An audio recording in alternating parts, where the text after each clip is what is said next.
Hello and welcome to the Knowing Self, Knowing Others podcast, where we talk about self-aware leadership with thinkers from around the globe. Join me, your host, Nia Thomas, as we talk to today's guest.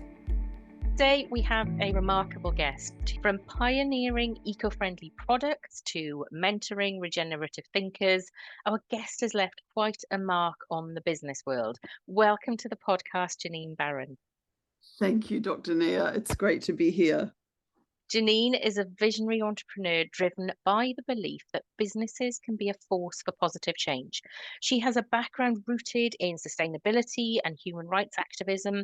Jannine's journey has taken her from remote Aboriginal communities to the United Nations, and she's a founder of Nature's Child and the co-creator of the revolutionary Hugabub baby carrier. Jannine has consistently challenged boundaries and inspired new possibilities. Her mission to minimize the separation between individuals and nature has guided her through decades of impactful work. About a year ago, Jannine did a TEDx talk on intuition, and if you haven't watched it yet, I will make sure that there is a link in the show notes for you. She talked about how we can use intuition as an internal guidance system, and we'll definitely be talking more about that. Join us as we talk to Jannine today about her extraordinary story and explore insights and driving transformation in business and beyond. Jannine, it is brilliant to have you here. Tell us about your interesting career journey and how sustainability, intuition, and business mentoring has come together for you. Well, thank you for that very generous introduction. That was lovely to listen to. Look, it came together, as many things do in my life, very accidentally.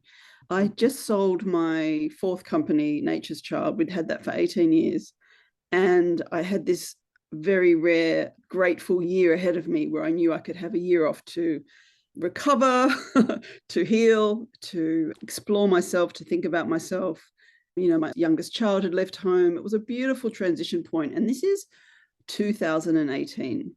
I had run 4 different companies, as you'd mentioned, and they were all nature-based companies. The first being the Hugabub, which was, an incredible experience. Again, I fell into that by accident. It was just that I had a need as a new mother and it didn't exist. So there's this confluence of events and that happened in 2018, which led to 2019 being the year of me.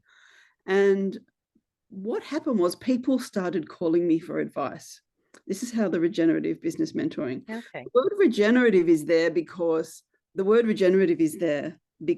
I was literally regenerating.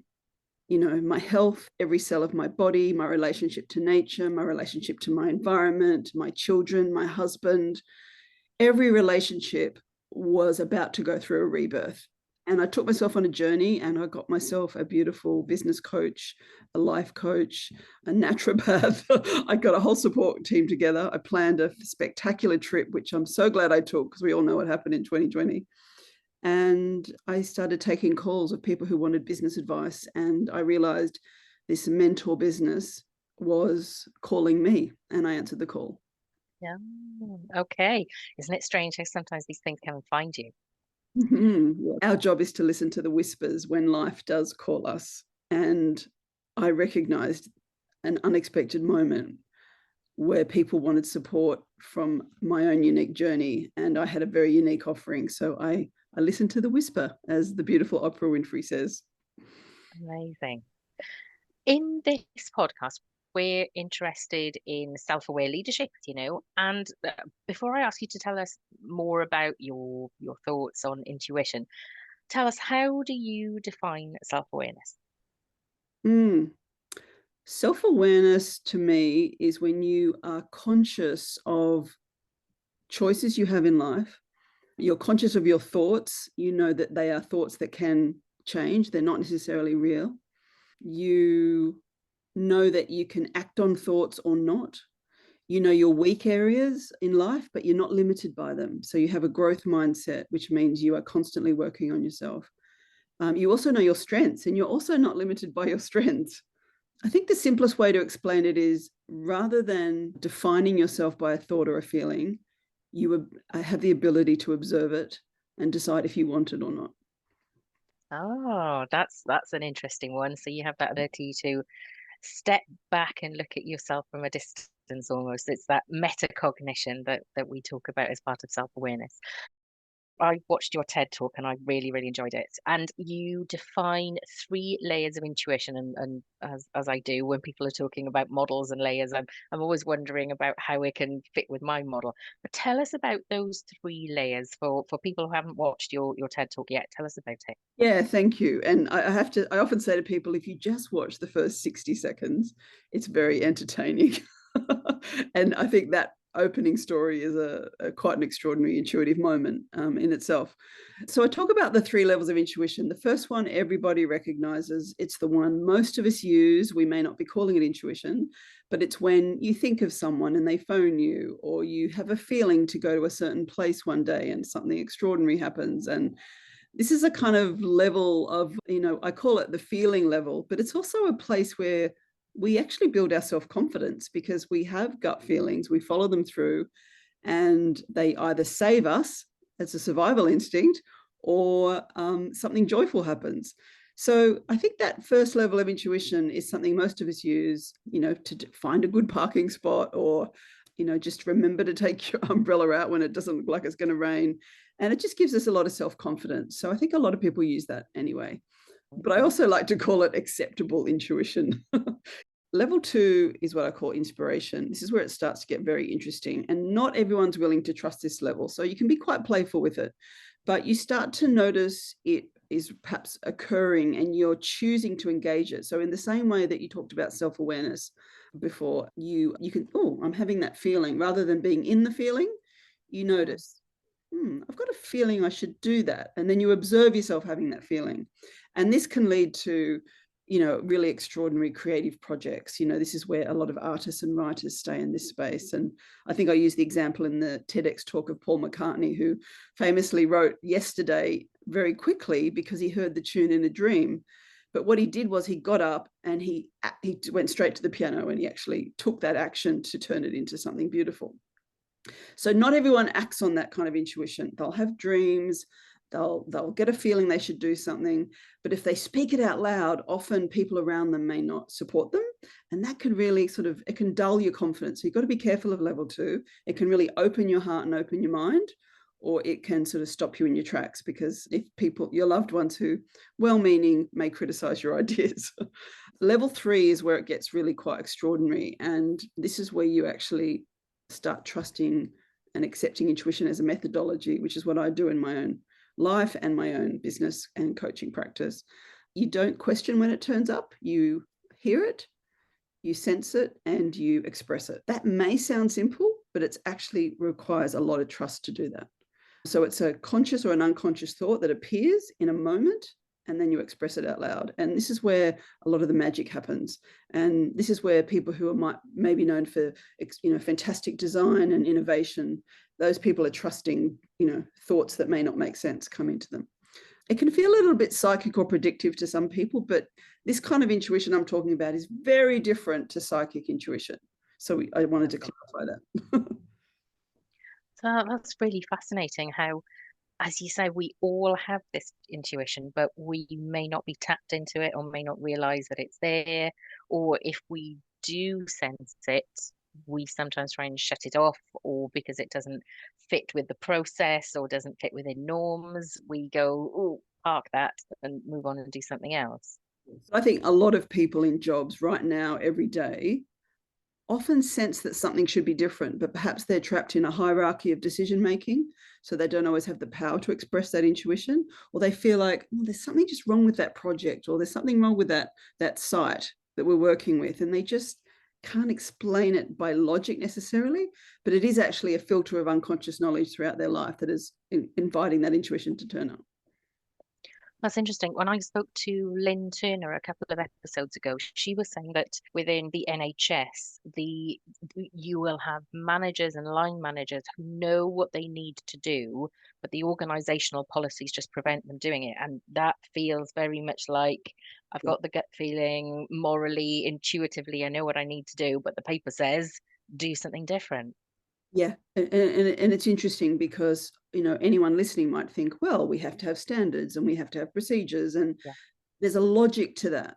And it's difficult to argue that that doesn't make sense. But we also know that people's lives get saved in moments like this, where someone just thinks, I've got to do this now. And when they're given permission to have that freedom, or when they take the permission without the permission, extraordinary things happen. Extraordinary things happen. The thing is, it's not based on logic for that person.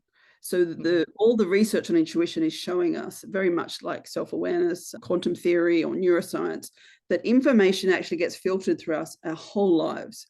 And because we can't hold everything we know in the present moment, it's sitting in our brains like a library, like a database, and it comes out sometimes by you choosing for it to come out, or searching for it, going, it's in there somewhere, where is it?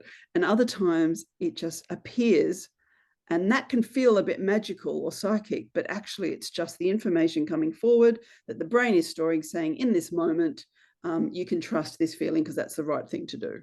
That's another definition of intuition. Oh. So what is your opinion on self-awareness and intuition? Do you see that there's a connection there, and if so, what does that connection look like?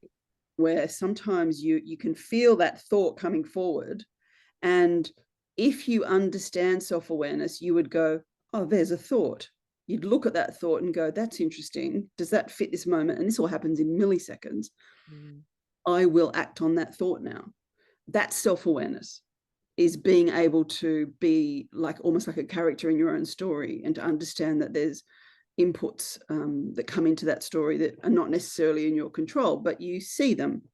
I use the word see because, it's not everyone's visual, but it's like you recognize, it feels like it's not in you.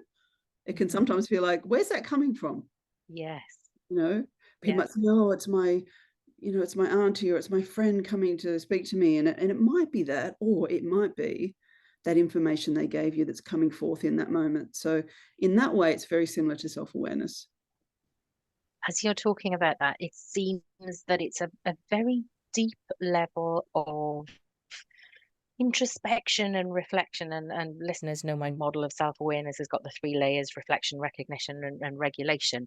And it feels like that the very center of that reflection, that I think often I talk about mindfulness as being one of the very fundamental layers of self-awareness, but it sounds like that when you talk about intuition, it's almost at that same level of being fundamental. Well, you've just raised a very important point, because in mindfulness practice, what you're doing is often getting yourself into a present state where you're uncluttered by thoughts.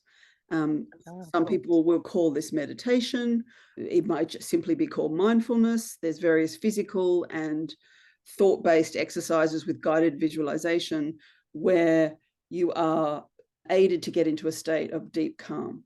Yeah. And this is fantastic, we know, for anxiety and all sorts of conditions.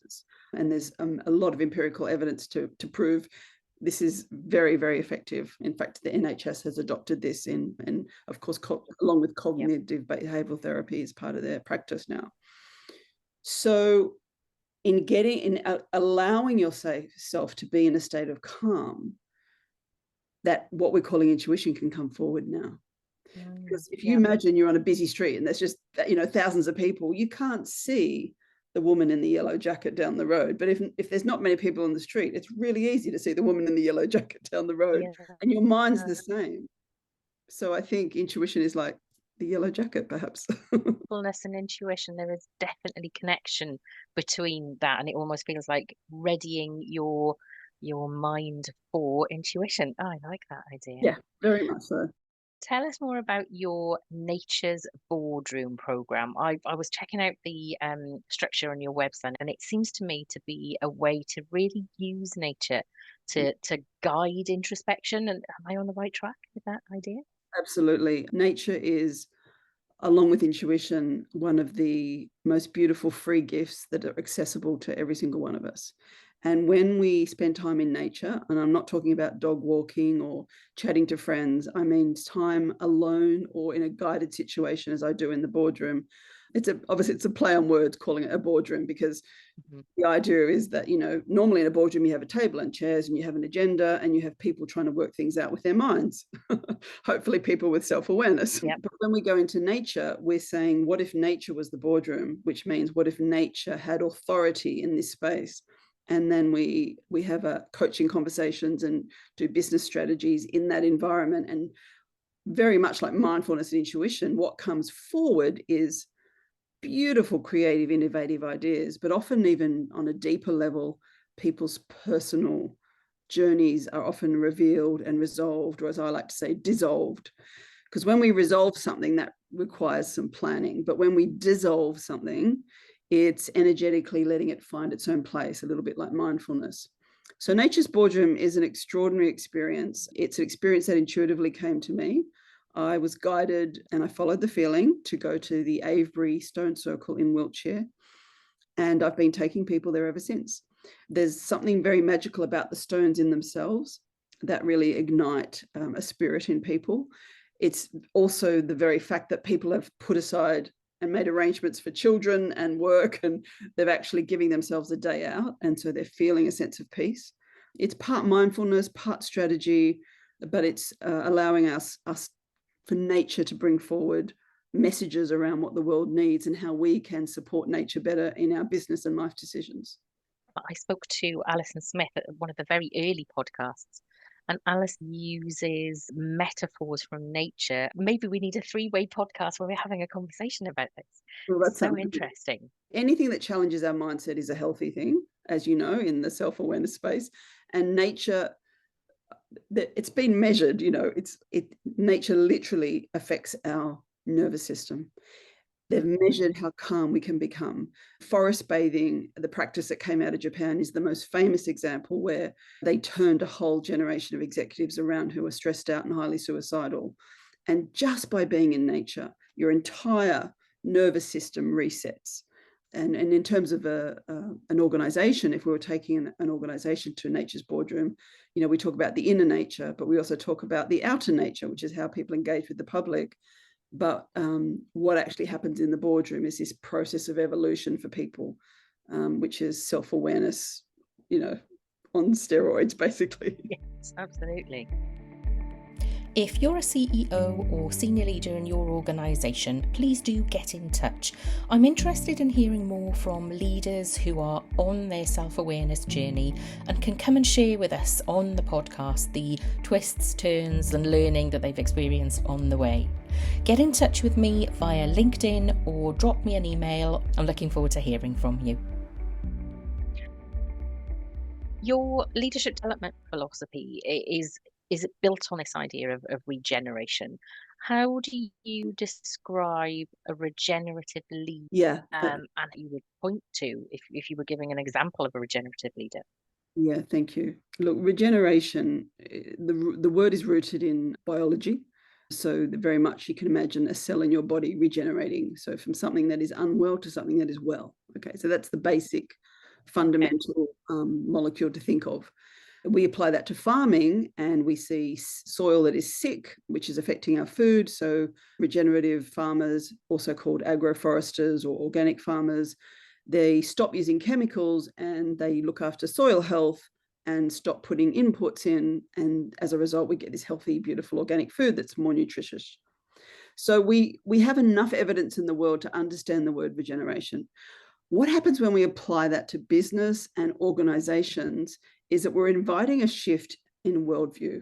We are inviting a shift in values. We are inviting an unlearning process so that we can relearn from a different paradigm. Both Albert Einstein and one of my favorite philosophers, Buckminster Fuller, they say you can't solve existing problems with the same thinking that created them. And there's a reality right now that climate change is the biggest issue of our time. Well, you might say along with AI and a few other major revolutions.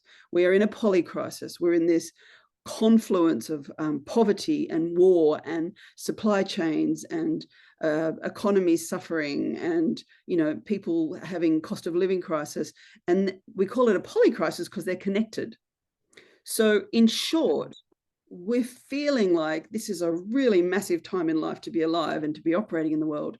And if we keep operating in the old way, which is degenerative and takes from nature and accelerates climate change, we're putting our heads in the sand. So by being a regenerative leader and taking a regenerative approach to business or your organization, you're pausing, self-awareness, once again. In fact, it's a kind of self-awareness business. I hadn't thought about that before. You're pausing and going, if we keep operating the way we are contributing to a larger societal problem. So therefore, how can we be different? So the first thing we've got to do is tell a different story. Okay, we've got to learn from nature. Nature is resilient and responsive. What does that mean? Nature is life affirming. Nature is always solving problems. So how can we look to nature to solve problems? You asked me about who would be a great example, and there are many, but who's coming to mind right now is a company called Vivo Barefoot. Okay. Clark, who the founder, and they have embraced this entire regenerative leadership, and it's quite an extraordinary example of how a business can embrace what we call regenerative economies. So you've got circular economy in their business. You've got the sharing economy in there. In fact, tent share is a wonderful model of sharing economy.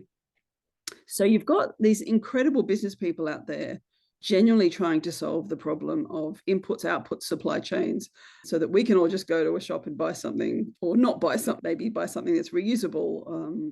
So yeah, it's a lot. It's not one thing, as you might be getting a sense of. It's about you embracing a unique journey, which is why I do guide people on that. There's frameworks we use, but it's always to create a unique journey. I think that's it might be difficult, and I think I'm thinking about what I do. So listeners will know that I'm a director of a children's charity, and I'm thinking what I do isn't necessarily about sustainability or eco-sustainability. How can I bring that into what I do? And I wonder whether there are people who work in the banking industry or in the production industry, and they're thinking, how do I translate that into what I do? Is that part of what you do within your work? Yeah, exactly. In fact, you've brought up a beautiful point there, which is, people and businesses and organizations can be labeled as environmental organizations, as if the rest of us don't have to think about the environment. But every single organization has to be thinking like this, because together we can contribute to change. So in an organization like a charity, for example, it could be looking at the hierarchical structure. It could be looking at the culture. It could be looking about how we can support people and their well-being more. And there's a whole supply chain in the service of the delivery of that charity. There could be the branding and the messaging in that charity. So there's, you have a lot of inputs in that. So there is a lot to, in fact, I know people who specialize in charities around this work. So it's powerful. It's about people and nature, but not seeing people as central to the world. It's about saying we're part of a larger ecosystem. Oh, now that's helpful, talking about what we do as an ecosystem. That definitely helps me place where we are in that ecosystem. Yes, ecosystem is a really helpful word.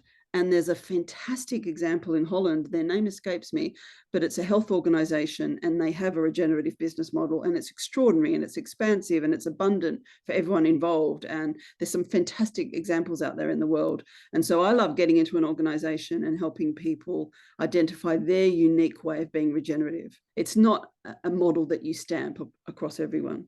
Interesting. I was reading your blog, and you talked about being on a retreat in Scotland in September 23, and you talked about it being a concentric leadership retreat.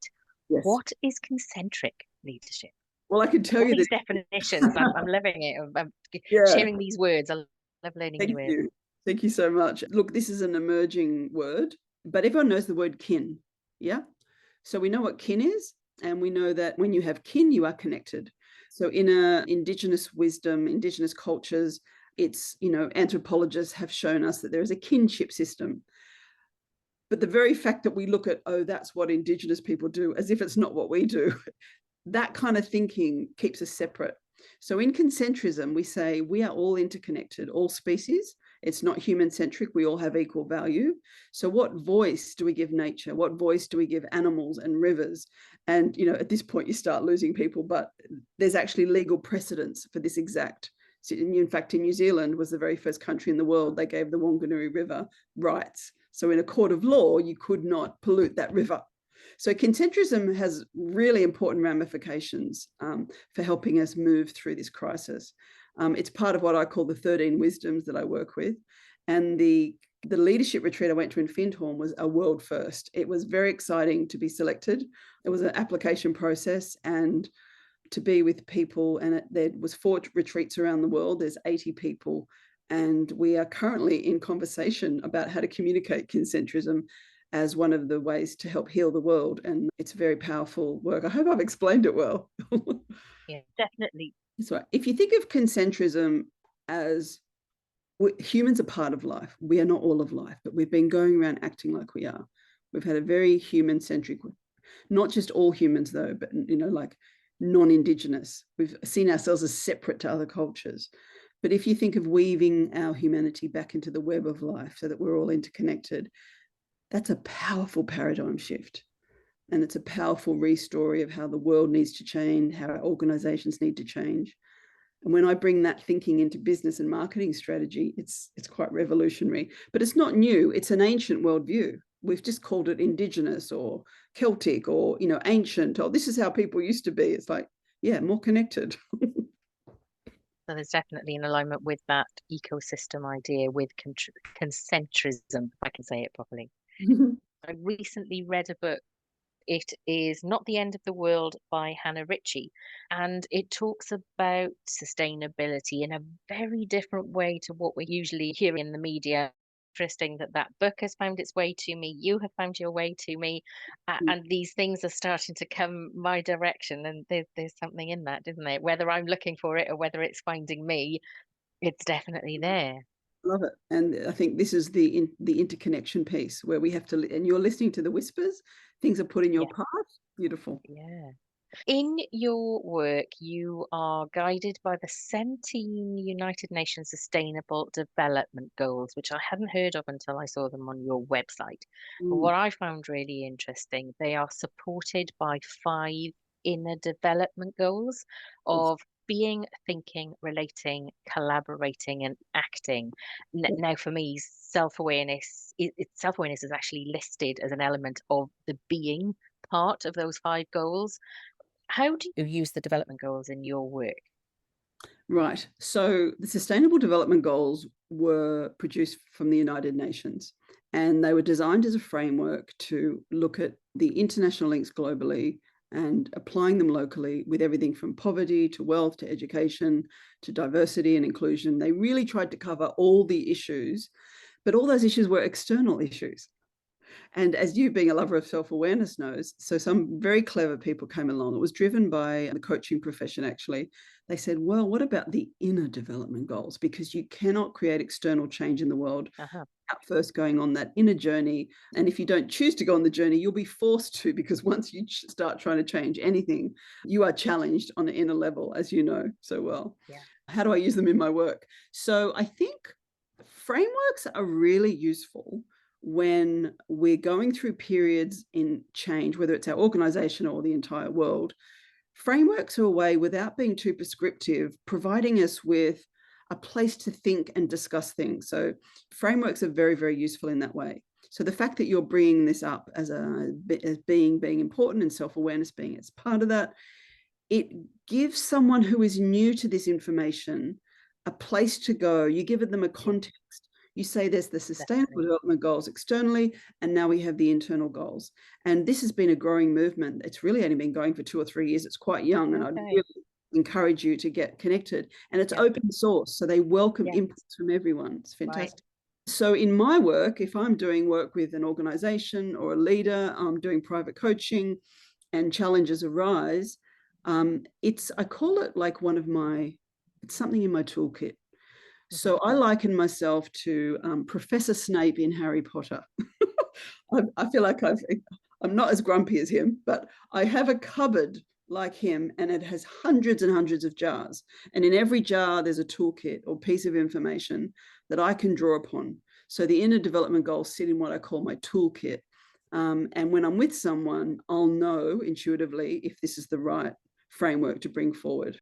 Listeners, if you want to have a look at those, they are open and available to you. In one of your blog posts, you talk about mentoring. Given your extensive experience in mentoring and coaching, along with a pretty impressive track record of launching successful businesses and products, how do you describe your role that a mentor plays in guiding people in self-awareness? Yeah, beautiful. So a mentor traditionally is someone who has knowledge, and someone who doesn't have the knowledge comes to the mentor to get the knowledge. That's very different to coaching, where you are a trained facilitator to ask good questions to help bring out the best in people. Yeah. So I combine the two.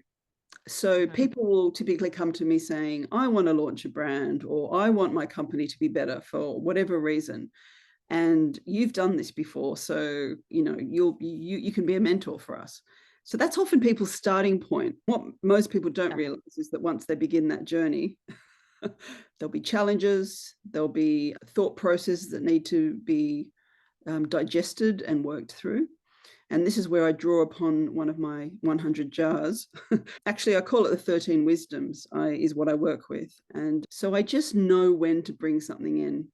So 1 minute we can be talking about product development and branding and what size print needs to go legally on a label and how to make sure you meet the guidelines legally for different products. We can be talking about supply chains, how to move money around successfully, how to bank in a conscious way with pensions. And so we can be doing all of that.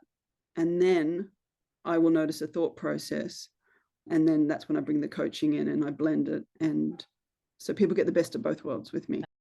What are three key things that leaders need to be mindful of or aware of to be effective in the future? Because a lot of what we talked about today is new, it's burgeoning. So you're clearly interested in what's coming over the horizon. What do people need to be looking out for? Yeah. This is one question that you actually warned me you were going to ask me. And I ran around going, I can't narrow this down to three things. And then I had a little talking to myself. So I went to my 13 wisdoms and I thought, okay, what are the three most important? Number one, I do believe, is concentrism. This is this less human-centric view of the world. It's regenerative by nature. Mindfulness is naturally a part of it. Indigenous wisdom is central to it because that's what we draw upon. And nature's wisdom is just inherent in the whole process of concentrism. So I'd say that's the most powerful, except that we've kind of got it wrong. The world's not really in a good place and we need to think differently. So we start with understanding that everything we do is connected. So every decision we make is going to affect something or someone. So that's a powerful, like, in one moment in itself to accept. The second is intuition. And I believe that's the second one because it's a positive use of unconscious information, as we've talked about. It allows us to make better decisions and take better actions from a place of calm. And then we can bring neuroscience in there because neuroscience is about how the nervous system responds. And so we need mindfulness again to settle our nervous systems. But when we understand that when we're in a stress state, that our brain and our nerves lead to bad decisions, then we have the science now to explain why we need to use calm and self-awareness to have better behavior, better cognition, better physical and mental health. So there's quantum theory in there as well, which is that relationship between energy and matter. So intuition is the number two. You see, I've cheated a little bit and grouped them. They are two big things so far. And the third, by far, is a coaching practice. Okay. Yeah, I'm very passionate about this because of this reason. For everything we've talked about today, we've talked about the importance of self-awareness and a growth mindset. This is exactly what coaching cultivates. It empowers a leader. You should always ask a coach about their training, by the way. So I should probably qualify that. Coaches can be trained from different modalities. My personal training is based on biomimicry and systems thinking and design thinking. So which is that using nature to solve complex human problems. And design thinking challenges our assumptions and helps us redefine problems. So, you would come to me if you wanted that, but you would come to someone else if you wanted a different background. So what a coach has in common is the self-awareness, promoting a growth mindset and empowering people. And this is needed more than ever in our times. That's amazing. Thank you. That's really a lot to think about. But before we go, I'm going to ask you a bonus question. Oops. In your Regenerative Business Mentor newsletter that came out today, one of your questions, what pleasure can you schedule for yourself this week? And I'm going to ask you to answer that. Thank you. Oh, I have 3 lots of wonderful pleasure scheduled. Okay. I have 2 dinner parties, which is unheard of. Oh, wow. I know, but I'm in London for a week catching up with people. But thirdly, on Thursday night, I'm booked in to go to, it's called People Planet Pint. And it has been this Wow. absolutely revolutionary electric movement where pubs all over the country once a month, people with an interest in regeneration and sustainability come together. It's sponsored by Small 99 and Crystal, and they give you the first drink for free. That's why they sponsor it. So I'll give them a shout out. And most areas, so I'm going to go and try my first one. I'm not much of a drinker though, so we've been nudging them to do a People Planet pastry. I love it.